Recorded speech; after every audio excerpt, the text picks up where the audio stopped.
Welcome everybody to That Reminds Me Of. This week we are talking about Another Round by Thomas Vinterberg. How are you, Baron? Good, Doc. I'm good.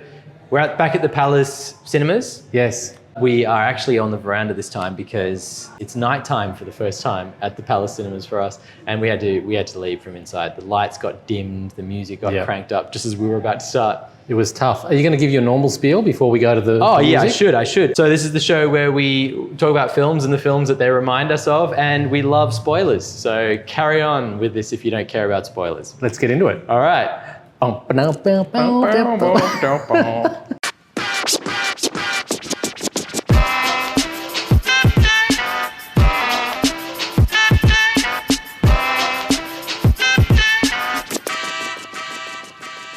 So, Doc, what are you drinking tonight?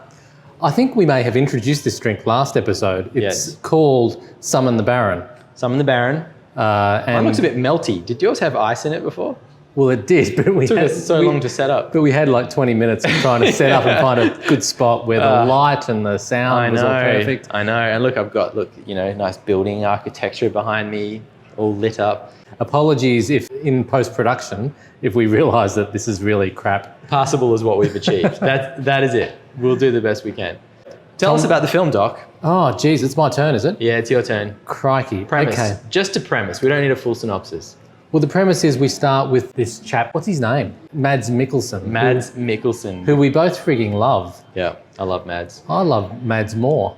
So we both love him, but what's his name in this film? Let's just call him Mads. Yeah, he's clearly in a rut. He's a teacher, he's just going through the motions. His marriage is going through the motions. His family life is going through the motions. And he's got a whole lot of mates who are kind of also going through the motions. And one of them has a 40th birthday. And at that birthday, they get smashed. He has things to do the next day. So initially, he doesn't want to get smashed, but he ends up getting smashed. And they get this theory that they're better, they're more, superhuman and able to do things better if they're at 0.05 alcohol content. Yeah. So the rest of the film is really them testing this premise that life is better at 0.05. So it starts there, they have some good results, good early data, and then just gradually, as you see it coming, they gradually take it a bit too far, and the film's all about the impacts of that, where that leads them, and it's ambiguous because there's both positive and negative effects to it. Yeah. So that's the starting point. What do you want to add? There's some philosopher of some sort that Kierkegaard. Who is it? Kierkegaard. Kierkegaard, yeah. Yes. Who's an existentialist, sort of. There you go. Who's like, well, this is a thing. 0.05% alcohol blood level is the best level to run at, and it'll give you more confidence and it'll make you kind of a better, more outgoing, higher performing human being. But I love the rules that they come up with. Yeah. They decide to do the Hemingway approach of it has to be during working hours, never after 8 p.m., never on the weekends. So that's what they do. That's the whole plan. And they come up with lots of heroes along the way. Like there's Hemingway, there's Churchill, there was, who else did we have? Well, there's anti-heroes. FDR. There's anti-heroes like, what's his name? Hitler. Hitler, who was a teetotaler. Mads Mikkelsen is a teacher, and he gave a quiz to his students to pick who they would vote for, and he basically presented two drunks and one guy that didn't drink, and they chose the guy that didn't drink, and that was Hitler. Did you mention that they were all teachers? Because I thought that was interesting. The fact that we're joining a group of guys who are about as middle-aged and bland as you can get at first appearance. They were. They're just, one's a philosophy teacher, one's a music teacher, there's a phys ed teacher and a history teacher. They all seem like they were fun in their youth, but they've all become a little stale and trapped in their ways, and they're just not really living life to the most. That's where you start off. Without giving too much of our lives away, it's so relatable. It was so relatable. That was the problem. If not for oneself, at least for people that you know. Oh yeah, not me, but I know a lot of people just like that. Yeah, but it was a really good starting point. And I love the fact that the opening scene was all about the kids. The kids getting drunk and all the hijinks that they got up to, and then the teachers judging the kids and, you know, in a mature way, sort of wondering what they're going to do about that problem. And then the 40-somethings ended up suffering the same problems. Absolutely. So overall thoughts about the film, and then let's get into details. Like, did you enjoy it? Did you not enjoy it? Was it fun? Was it not fun? What are your thoughts? Can I start one step back from that? Yeah, sure. And talk about Thomas Vinterberg. Yes. I hope I'm pronouncing him right. I don't pronounce anything else right. But Thomas, the director, I loved The Hunt. I think we both loved The Hunt, didn't we, with Mads? Yes. Because we both love Mads and we both love The Hunt. Love Mads, love The Hunt. I went on a bit of an odyssey this last week and watched a few of his other films. Oh. And I'm sure I've seen some before, but I watched, what was it, Far From the Maddening Yes, Crowd? that's right. And it's all about love, starring Joaquin Phoenix and Claire Danes. Okay. And also Dear Wendy, which is a film that Lars von Trier wrote the script to and Thomas Vinterberg directed. And I've just grown absolutely in love with Thomas Vinterberg. Oh, really? See, I haven't seen any of his other films. Oh, so wow. There you go. Oh, good on you for doing some homework. Well, yeah, so I came into this as excited as I've been for any film so far. Oh, wow. That's awesome. So did I like it? I freaking loved it from start to finish. I freaking loved it as well. I had such a good time. You know what? This film, it's a little bit like The Hunt in that it is approaching some pretty serious topics. Yeah. But unlike The Hunt, which is all through and through a very serious film and quite intense, this film has so much levity in it. And I just went for the ride and just found it fun. The whole thing really fun, at the same time as feeling like I was getting a masterclass on middle-aged males and humanity and all of those things. I know, he's so human, you know, like so in touch with the subtleties of the human bloody experience. Yeah, what's that about? It's just, it's wonderful. I'm not sure if it's a sequel to The Hunt or not. Like, is he the same character? Because I don't think so. No, he's not. Because a lot of the other guys were familiar to me, and I couldn't remember if it's the same universe or not. But let's assume not. No, I don't think so. So director Thomas, did a graduate film called The Last Round, and I'm assuming, I could be totally wrong, that there's some connection between the success of that graduate film and then he's come back and written this and made it into more of a filled-out feature. Yeah, I think you're right. So I haven't seen any of the other films, but Thomas and Mads together is golden. It's such a good combination, those two. Was there anything specific that drew you into this? Do we go through it chronologically? Let's do it. Chronologically. Chronologically. Okay. Let's do it. Well, the start, there's a whole sequence of the kids. What did you think of that? I thought it was great. So the film kicks off with this weird tradition of, it's a little bit like wife carrying, you know, or chasing the cheese down the hill that they have. I don't know either of these things. Okay, so okay. That's bizarre fine. sort of small town traditions, right, that are really specific to one little part of the world.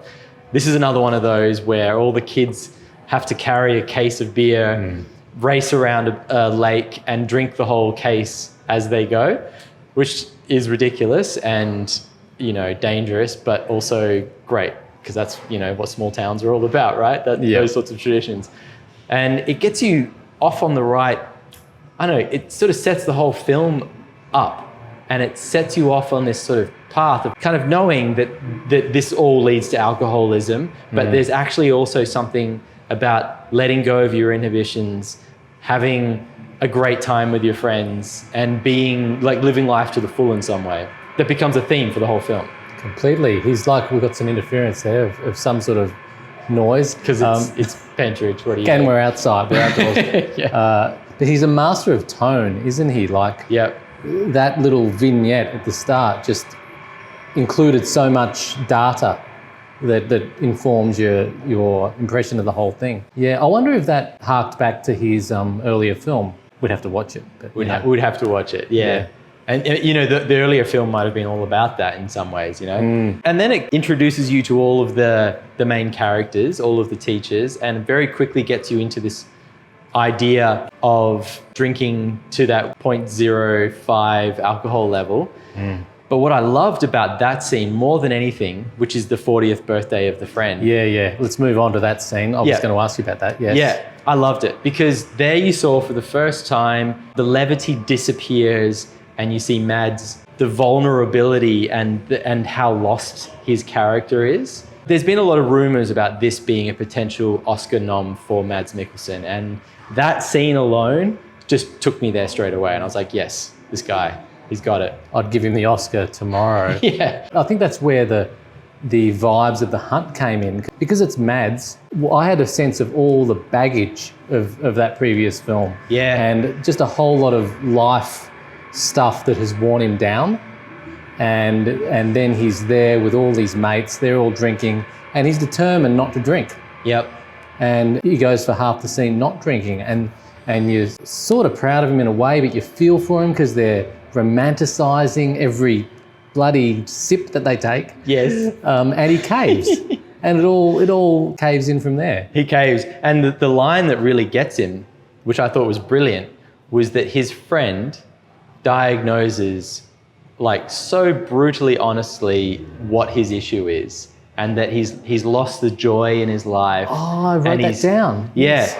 And he just says it in an off-the-cuff way, but you can see that one line has just bitten him right in the core and he just can't get past it. And then next thing you know, he's downing the drinks and crying at the same time. Such a scene. It's such a scene. And it's so poignant because Vinterberg has set that up. He's allowed you to see just enough to recognise it. I think the line is, I wrote it, lack of self-confidence and joy. Yes, that's the setup for that character. He starts with a lack of self-confidence and joy, and that informs the whole arc of him, which is just a frigging thing of beauty. It is, because all of the over-the-top drinking that comes later is understandable. From that moment onwards, you just get it. This guy's lived years and years and years, slowly sort of burying into his own shell, and like he's starting to come out. And of course he's going to want to push that further and see how far he can go and how much of his life he can reclaim. It's amazing because if we look at just his arc, let's just take Mads because we're both enamoured by him. I'm not sure if this is the right thing to do, but fast forward to the end in that brilliant scene where he's doing a Christopher Walken dance routine. Yes. Is it Christopher? Yeah, Christopher Walken, yeah. He's been through all of this stuff. So there is quite an arc. Is there anything you want to say about that journey that he's been on? Only that I think that it's brilliantly handled. You know, there was only one point that I felt like I was being preached to a little bit. And it was that we've gotten 2/3 of the way through the film. I'm jumping way ahead now, but I think it's... Well, I've jumped further, so you're okay. We're talking about his arc, right? So let's get into it. But 2/3 of the way through, we've seen this beautiful arc of them sort of having success and then taking it too far and like hitting rock bottom. They've become alcoholics essentially. And he has a falling out with his wife. And it gets a little melodramatic. And I think Thomas pulls it back just the last minute. He saves it. But there were about 5 minutes there where I was getting worried and I thought, this has gone a little too predictable with the breakup, you know? It was the classic, where have you been for all these years? And I had to move on. I couldn't wait for you. And then he blew up because she's been cheating on him. And it just, you know, it just got a little bit too much, too melodramatic and too predictable for me, that part. But then it all comes back in a really nice way. So I forgave it. But there was about 5 minutes there that I was worried. Yeah, I wasn't worried. I know what you mean. But because of my homework for the last week, I felt in such capable hands. Yeah, great. That I just thought, no, this guy's just setting things up and he'll play this right. And he did to me. Like, I knew he was going to pull it back and just give just the right dose of every little bit of medicine. Isn't that a beautiful thing? That is a talented human being there who just knows how to tell these stories perfectly. To feel comfortable. Like, how often, honestly, like you're a filmmaker, how often, so you know behind the curtain, how often do you actually feel comfortable in someone's hands as far as a viewer? Not often. Not often. I'm always worried for them. Me too, totally. Yeah. Yeah. Yeah, there are a few filmmakers that I feel comfortable, and some of the greats as well, I don't feel comfortable in their hands all the time either. No, even more so, because you know what I mean? the stakes are so high. The stakes are so high. They've got lucky this far, and Yes. they're going to stuff something up. Absolutely. I guess we should talk about some of the other characters a little bit. What did you like about the ensemble cast? So you've got four guys, best mates. Mads is clearly the leading man and the main character and the main arc that you're following, but he's got these three other guys with him. What did you think? I was thrilled about it, to be honest, because I wasn't sure, who we were going to follow in the film. And everything was telling me I was following Mads Mikkelsen throughout the thing, and I was, but I thought everyone else would be kind of bit part players to play into his journey, but not quite so. Everyone else had their own lives, and he wasn't the tragic figure in the end. Right. Like, it was from his perspective, but it wasn't necessarily all about him. There was someone else that died. Like, if you were to play it in a predictable way, it would have been Mads that fell off the wagon and killed himself or whatever, and was the tragic figure. But it wasn't him, it was one of his mates. And I thought they just added a lot of complexity, and it made it not preachy, actually, to show how different people could respond to the same experiment. I felt in quite a realistic way it was the sort of quiet guy of the four of them that was the one that fell the furthest. And I think that's often the way these things go, There were a couple of clues that he was the sort of the papa bear. Yeah, I think you're right. That was well handled. There was a guy that was a bit of a joker, but then he turned out sort of being the one who had the most stable relationship. There was a guy who was a bit of a wild card, I guess. The music teacher. Like, you just weren't sure where he was going to go. But he ended up being the one that had the most success out of the whole experiment. So it was nice. The characters were all balanced and handled well. But how nice and unpreachy that it's not just the thesis on how bad alcohol is. Correct. It included that. Yep. So, like, it's responsible in that it includes that, but it's also looking at the joys and the positives and everything else. So that's a complicated, road to travel. So this is a film with four lead male characters, middle-aged men, white men. What did you think about the women in this film? The women? Were there women? The wives. Basically the wives and the love interest. How did you think they were handled? I think they were kind of caricatures in a way, but not in a bad way. Like the purpose of the film was to explore, these blokes and men at that time in their lives and the relationship with drinking. Yep. So I think that's fine that they were fairly two-dimensional. I think you could infer meaning from them, like the conversations with Mads's wife, for example. You can see that there is a whole world behind her eyes. Absolutely. That you're not privy to. Yeah. And I think it's good that you're not shown that, but it's also good that you see that it exists. I didn't have a problem with that either, because I think that they weren't allowed into the world. This really was about these four guys. So any way you show those characters was going to be from the outside looking in a way. Yeah. So I think that was handled fine. This is curious. Like, one of the things I love about this is that it is a film about four middle-aged white guys that still feels really nuanced and fresh. And I think you and I obviously can probably relate to it on some level, but I think a lot of people could relate to it. It's quite universal. I think the fact that the world, let alone the film world, has been overtaken by white middle-aged blokes in the past, in a cliched way. Yeah.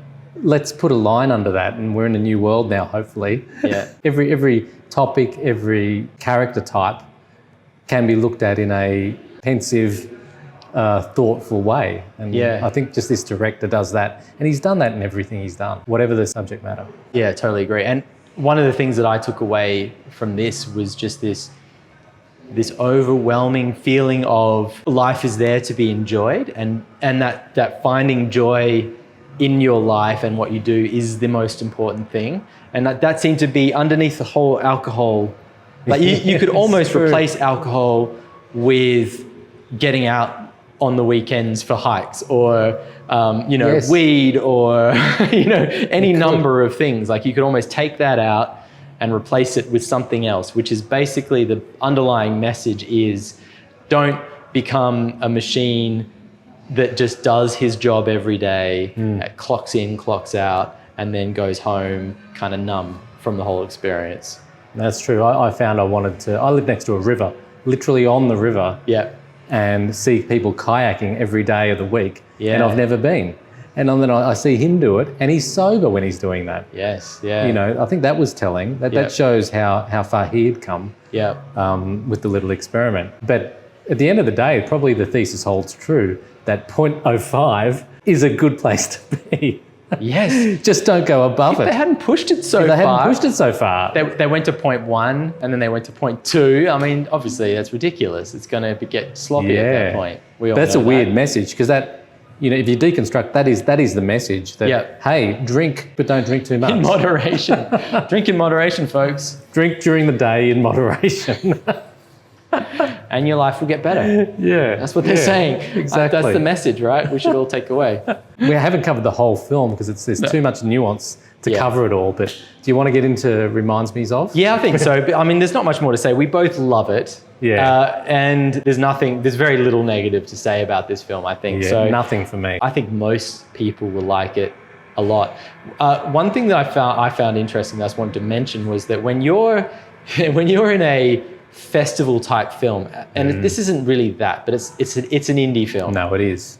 Yeah, it's a festival type film. Yeah. But when you're in the cinema, I always find it entertaining what people laugh at and what people react to, because it's never the same things that when you're in a sort of mainstream film. True. Yeah. Like, people sort of laugh at just, you know, all of the comments about life. Like, they get off on all of the other little things that go on around there that in any other cinema where they're seeing mainstream films, people wouldn't even blink at.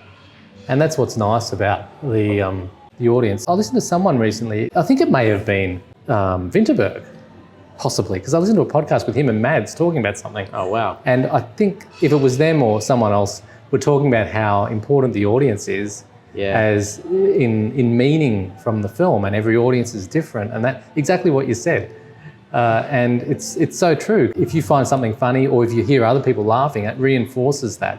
And that's then a memory of the film for you, as if it was a more special, it's added another element than it would have had in the production. Absolutely. So reminds me of, do you have any? I have a few, I've written them down. Great, because I have very little to add to this conversation, so I can't wait to hear what you have to say. One was Christopher Walken and that dance. What's the song he dances? Fat Boy Slim. Fat Boy Slim. I can't remember the song's playing in my head. Yeah, I can't even remember the song. The one where he's in the hotel and he's like flying down from the top level to the foyer. Yeah, at the very end, pretty much of the film, Mads Mikkelsen, he's been sort of chastised for being a jazz ballet dancer all through. Yeah. And finally, at the very end, he breaks out, and it reminded me of Christopher Walken dancing.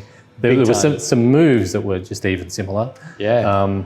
And also Footloose. There's a dance scene in Footloose, the original, where you just sort of break free. I love it.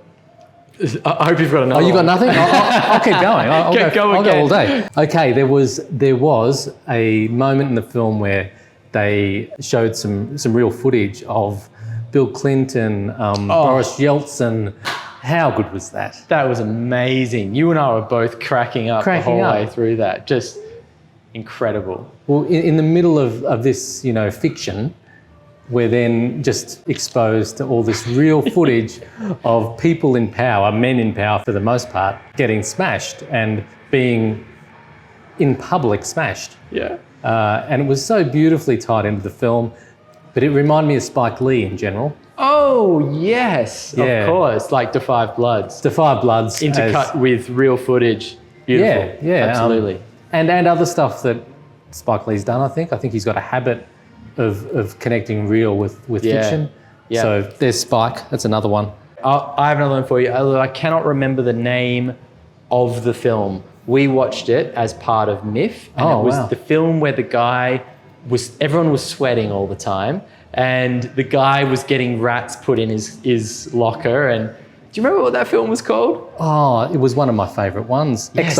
Exile. Thank you. Yeah. Exile. It reminded me of Exile on some level, but more entertaining than Exile. It was like if Exile had some life injected into it a bit more sort of rowdy fun thrown Yeah. in there, then it had a lot of similar vibes going on in terms of you're following a guy who's just, his life is unraveling around him. That's so true. That's Very European as well. That's brilliant. European is important. 'Cause Yeah. This is very European. It's Big time. European sensibility. We haven't even mentioned that this is a Danish. It's a Danish film, subtitles, but I reckon if you're not a subtitles fan, within a few minutes you're just sucked in. Like you're not going to care, you know? It's fine. I think Exile is a great reference because I remember we talked about that and we thought it felt like a schoolroom, Yes. like with a bully situation. Absolutely. Yeah. And this was in a school, and likewise the adults were acting like children in the school. Yeah. So in that respect, it was very similar. Absolutely. Exile didn't have the levity, but I don't think it needed it. I think it was beautiful in its own way, but this Yes. one was better. Yes, I agree. You want me to keep going, don't you? If you have another one. Yes, I do. Great. This is Vinterberg's own film that I saw last night. Ooh. And it's called Dear Wendy. Oh, okay. Dear Wendy. And what's it about? I recommend this. Yeah? It's a very similar film in some respects. So the premise is that you've got this loner in this small town who claims to be a pacifist, but he comes across a gun. He thinks it's a toy gun to begin with, but gradually it's a real gun, and he becomes enamored with it, and then assembles a group of other loners, other outcasts, and they create this kind of club where they all own guns and they're pacifists, but they're gun owners. They legitimise things by degrees, and you see, what starts as being something that you can identify with, such as the .05 experiment. Yep. And just gradually goes out of control, and it just goes way, way out of control. Wow. And they're kids, and this is basically taking alcohol and playing out the same film. Yeah. So he's done it with before. Guns. Yeah, that's with guns. Wow. With horrific effect without getting into it. That's kind of what The Hunt is as well. I mean, The Hunt Yeah. starts off with a really small, understandable little mistake that happens, Exactly, yeah. There's this great scene where the little girl that's in the daycare gets shown a porno magazine with a guy with an erection, and the next day she sort of doesn't get I can't remember what it is, she doesn't get a hug from Mads or something. Like Mads says, no, that's not appropriate. And so she goes and tells someone that she saw that he had a hard willy or something, right? Wow. And next thing you know, the whole town is turning on him, and it starts off as you're fired and slowly becomes like you are a complete outcast from the society. You're never welcome here again, and it happens by degrees. So I think that's a real theme for Thomas, right? Completely. And, Yeah. and that's his brilliance, I think, that I think so too. he can just make that happen by degrees, and it goes to his subtlety. Nothing is Hollywood, everything is subtle but has impact. Yeah. It's a little bit like force majeure as well, which we've talked about before. Oh, don't. I was going to mention. I'll go for it. No, you talk about You it. mentioned it first. I wasn't going to mention force majeure. I was going to mention Ruben Östlund in general. Yes, okay, yeah. It starts off with a simple little premise of what looks like it's going to be a tragic accident, but then doesn't become one. But it's all about how the people behave in that moment. And then and it starts to tear the whole family apart by degrees. I don't know where these people come up with these ideas, just little human moments and how they can unravel and get out of control. Again, it's a European sensibility. I think so. I don't know if it's Yeah. European or just Danish or Ruben Östlund isn't Danish. What's he? I don't know. No, Yeah. European. Yeah. I listened to an interview with Mads and Thomas Vinterberg and with an American host. And I just had the feeling that they're on completely different levels. The interviewer was nice and he wasn't silly, but they just sounded like a, philosophically different level Really? to what these Danish guys are operating on. Right. So it just felt like every answer had to be dumbed down to the audience. That's a shame. And very politely so. Yeah. But Mads, we're talking to an American here. Just it felt like Bring that. it down And a it's not level. just American. I think it's us as not sort of civilized non-European. Yeah. yeah. Non-civilized Europeans, exactly. Yeah. Us out in the colonies that have gone wrong I slowly. think so. I think so. Anyway, I'm happy to live in Australia and just consume his films. That's brilliant. I haven't got anything else to say other than go see it. It's great. Completely go see it. Yeah, I'm done too, but I'll see you next time, Baron. Absolutely, Enjoyed this. Doc. Cheers. See ya. Catch ya.